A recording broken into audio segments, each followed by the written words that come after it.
Hello best friend, and welcome back to my channel. I hope you're all having the most incredible day. This is the first time that you're watching my channel. My name is Sebastian and I welcome you all with open arms. I do pop culture videos every single day. So best friend, if you're looking for a new messy best friend, you have found me. So why don't you grab a snack and a drink, hit that subscribe button best friend, because we got to talk about Miss Kim Kardashian. This is something, best friend, that I have to say really shocked the world when she got robbed in Paris. Now, this event, whether you're out there, you know, there are people out there who still don't believe that this was real. That's on you, girl. in my opinion, in my heart, I believe that no one, I want to believe that she won't be capable of making this up, you know? So I believe that this happened 100%, okay? When she got robbed in Paris, it really kind of just froze the Kardashian empire, if you will.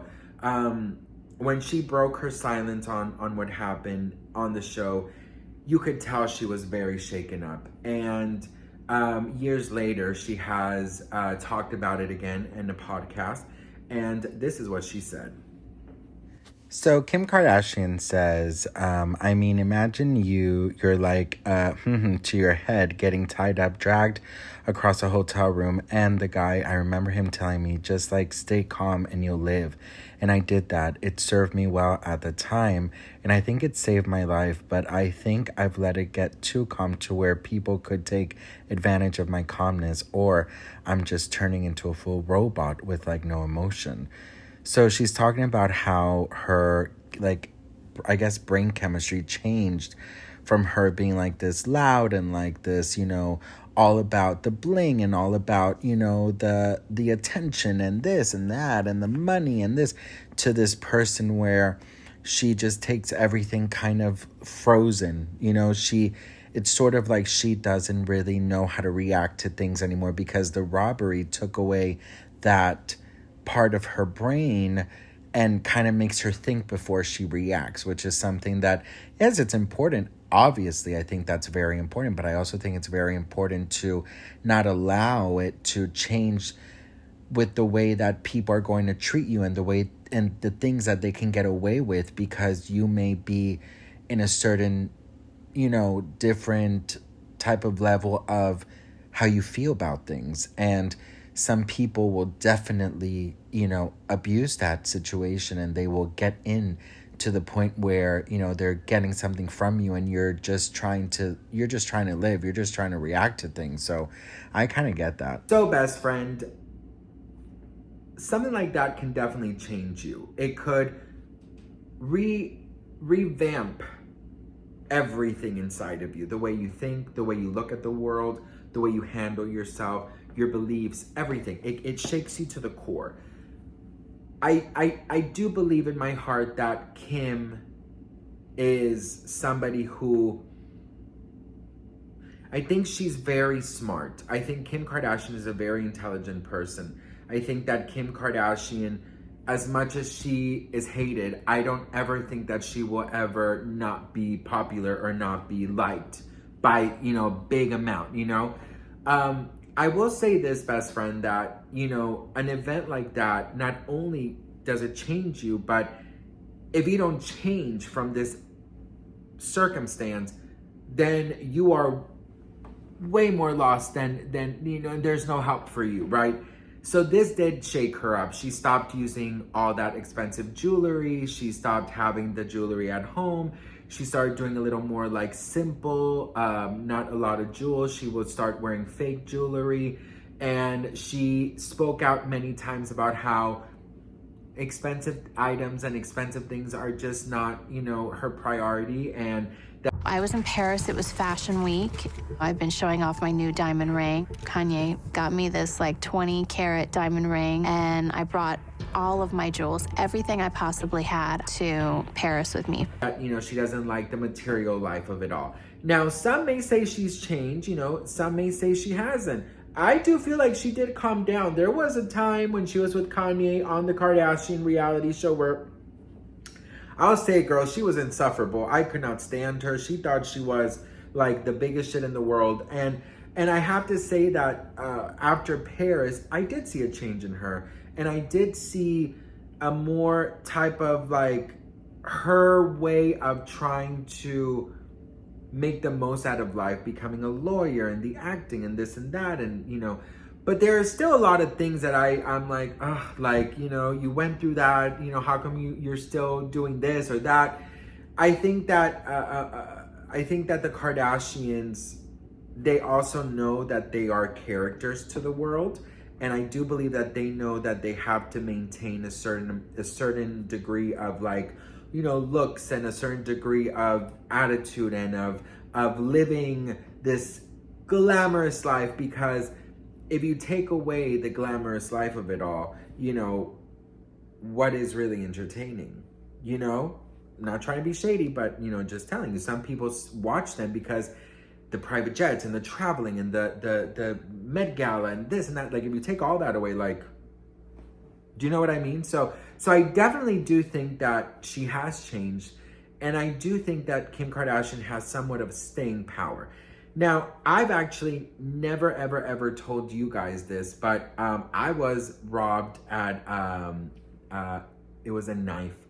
I don't know if I can say that word on YouTube, but if you don't see this video, it's because it took it down. But yeah, it was a knife.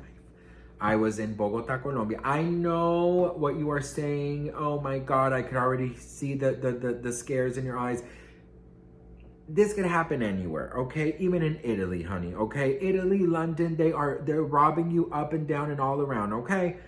I was not in the best part of the city because my mom had a friend who had an office around that area. It was like more of an industrial area. So it wasn't like the best, you know, you have to be very careful in that area because there is, you know, a lot of people know that there's people with money, you know, so you got to be careful. I was told not to take out my cell phone and I fucking did. And somebody came with a girl. It was a guy, and he must have honestly been like 17 years old. And he you know, he did like this, and he asked me for my phone and my wallet. I had a BlackBerry at that moment, and he stole my BlackBerry. And actually, I told him I didn't have a wallet, which I did, but I knew that in my wallet there was like my ID, and it was just so difficult to get back. So I that's all I have. I don't have anything else. So he got my phone and ran away. And when I tell you that I was just like, I was mute. Like I was mute for, you know, I couldn't speak. I was just mute. I was silenced. I could not speak. I got home and I was just like completely lost. It was maybe like my second month there. And I remember that a roommate that I had was so kind and so sweet, and he took very good care of me that night.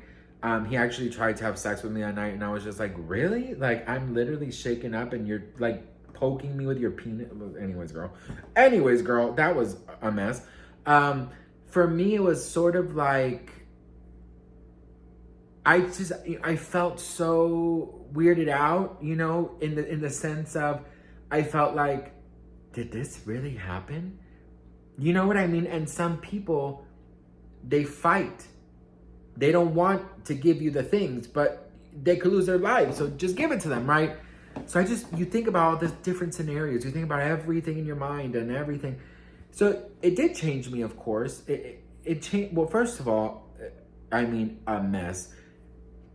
The day before, I got a little frisky with a guy through text messages, if you know what I mean.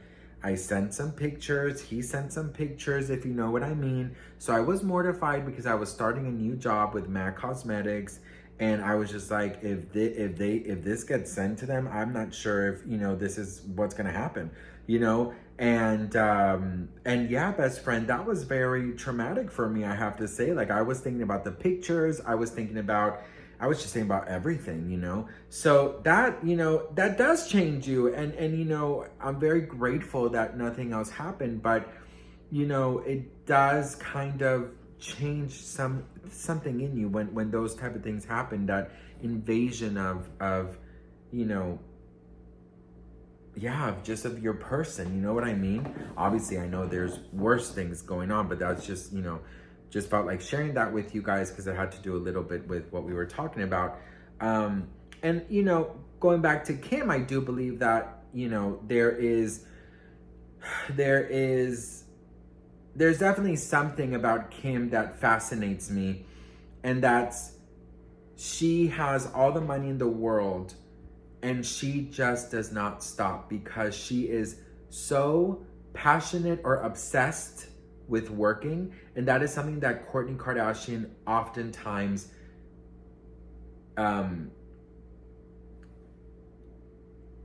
holds that against her and criticizes her for that.